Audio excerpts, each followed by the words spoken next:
considered an informative speech.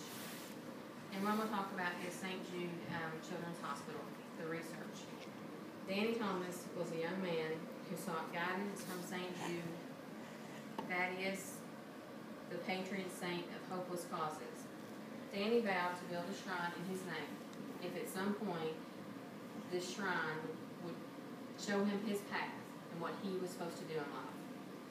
Danny found success from his legendary entertaining career, but with founding St. Jude Children's Research Hospital. So today that's what I'd like to discuss. The history and mission of St. Jude's Children's Research Hospital. The research and treatment they provide and how they make a difference in our society. St. Jude was officially opened in 1962 in Memphis, Tennessee. Danny Thomas wanted to help the helpless. His dream was to create a place that would treat children whose families were unable to pay regardless of race, color, or creed.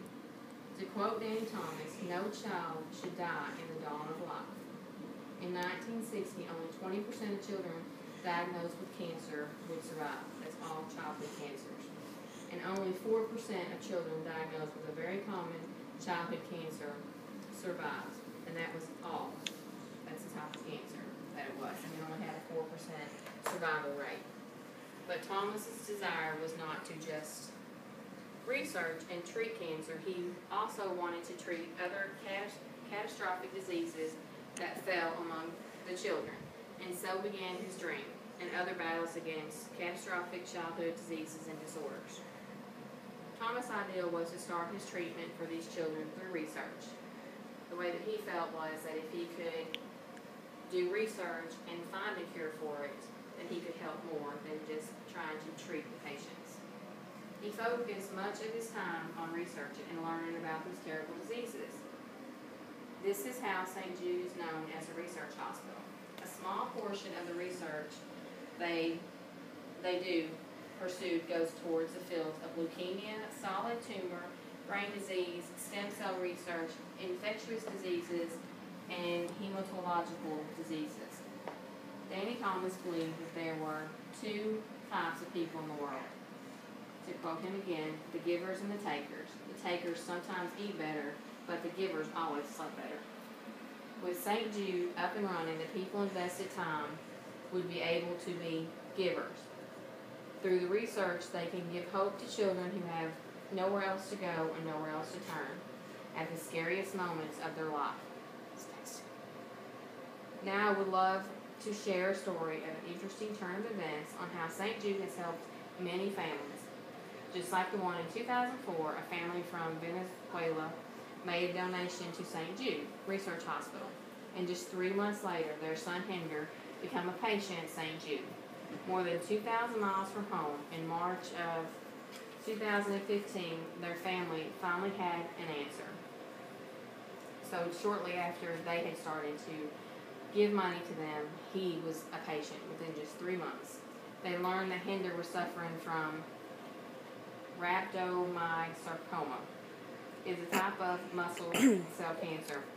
Looking for the positive, Hope Family's place in St. Jude, Hinder's father said, "For us, St. Jude means to be reborn. St. Jude gives us hope when things will be again the way that they used to be." A cancer that I'm familiar with is retinoblastoma, a rare malignant tumor of the retina that generally affects small children, and it accounts for 3% of all childhood cancers. So about 250 to 300 children in the U.S. are diagnosed with retinoblastoma each year. Often, this cancer is found in the late stages because of the lack of the signs. The unique